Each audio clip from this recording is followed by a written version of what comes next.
Hi, I'm really glad you're here today. Thanks for taking a moment to listen.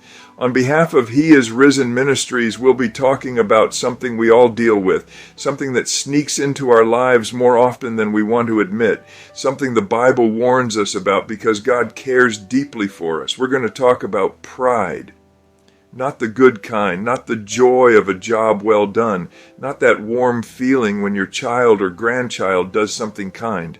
I mean the kind of pride that pushes God away, the kind that hardens our hearts, the kind that whispers, I can do this without Him.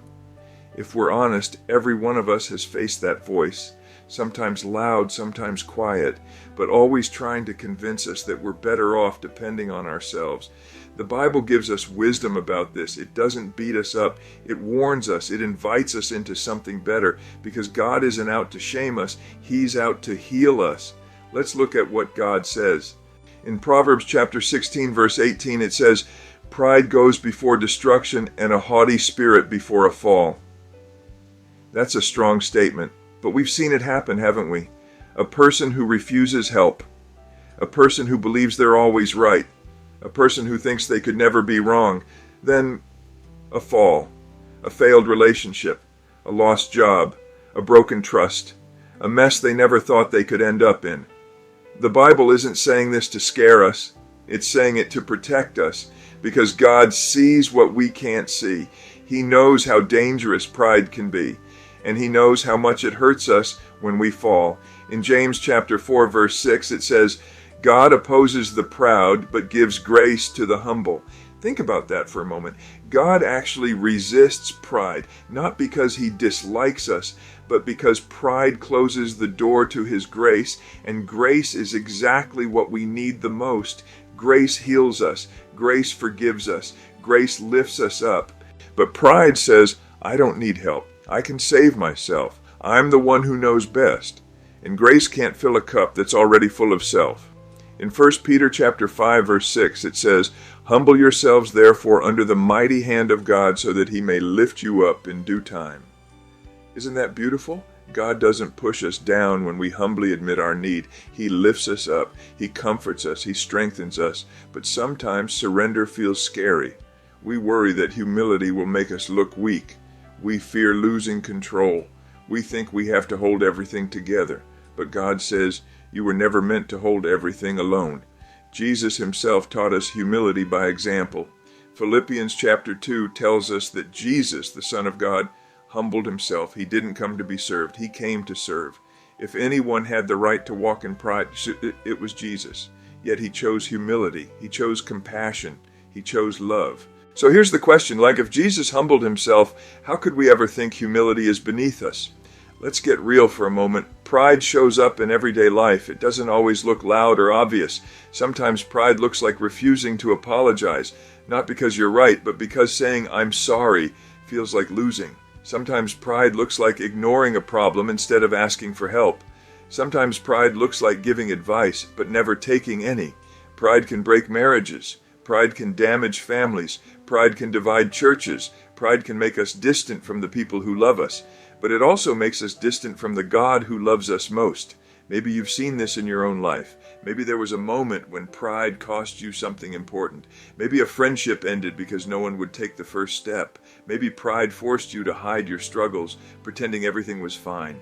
Maybe pride kept you from trusting God in a moment when you needed Him.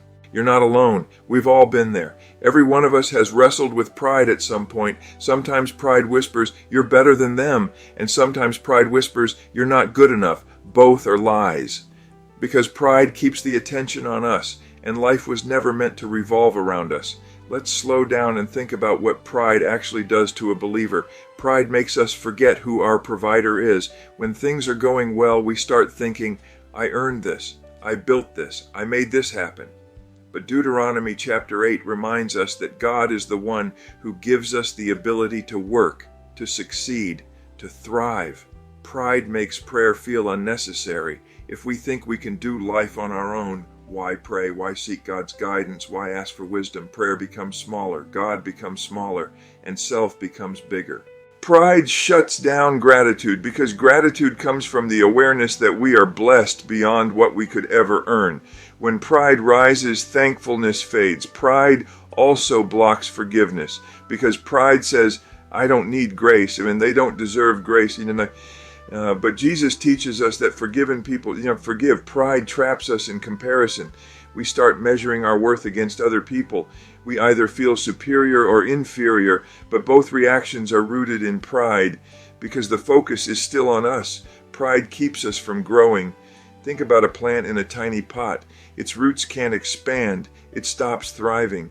That's what pride does to the heart. It limits growth. It keeps us stuck.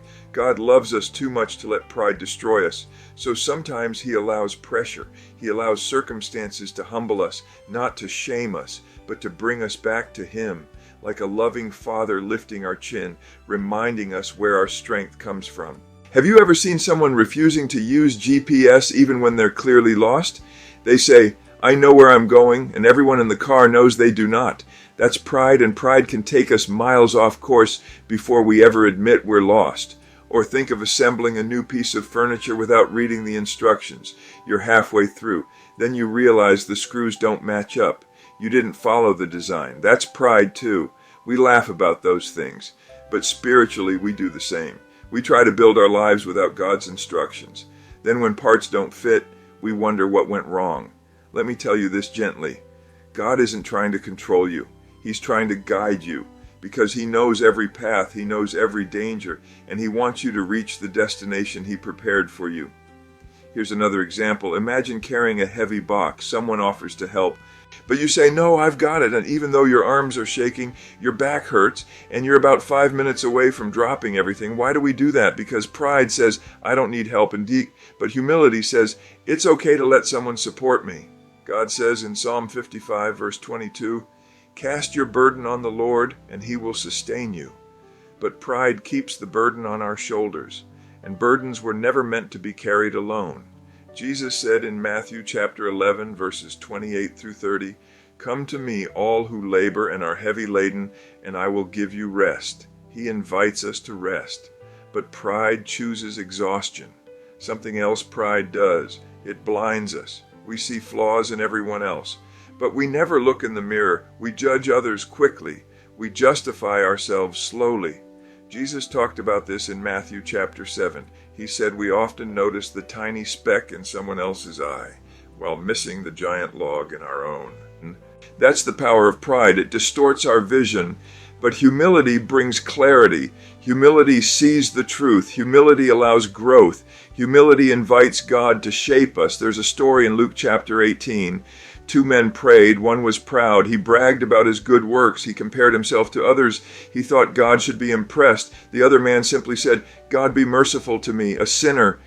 And Jesus said the humble man went home right with God, because where pride closes the heart, humility opens it. So what's the cure for pride? It isn't shame. It isn't beating ourselves up.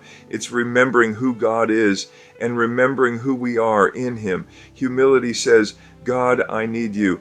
It says, I don't have to pretend to be strong. It says, I want my life to reflect your goodness, not my greatness. Humility is not weakness. Humility is strength that knows where its power comes from. Humility is freedom from pretending, freedom from impressing, freedom from comparing, freedom from having to be right all the time. Jesus told His disciples in John chapter 15, verse 5, without me, you can do nothing. Not some things, nothing. We are only alive in the vine when we remain connected to Him. So here's a gentle challenge. Take a moment each day to ask God, show me any pride in me that keeps me from you. It's a brave prayer, but a healing one. Maybe humility looks like finally forgiving someone. Maybe it looks like asking for help. Maybe it looks like letting your guard down. Maybe it looks like saying, I was wrong. Or maybe it's simply opening your heart to God again, letting Him lead, letting Him love you. Humility brings us closer to people. But more importantly, humility brings us closer to God. If pride has been holding you back, you can let go today.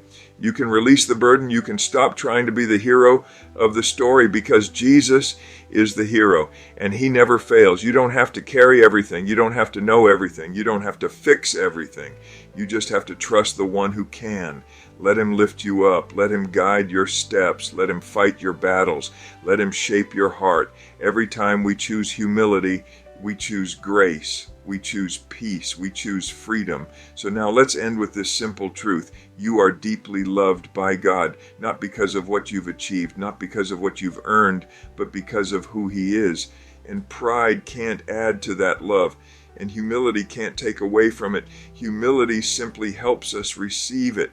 Thank you for spending this time with me today. I hope you feel encouraged. I hope you feel lighter, and I hope you walk forward with a softer heart, because God is close to the humble. He lifts them up, and he delights in helping those who rely on him. Take a breath. Let go of the need to have every answer, and rest in the one who does. God bless you, and thank you again for watching. I hope we get to share another moment like this soon.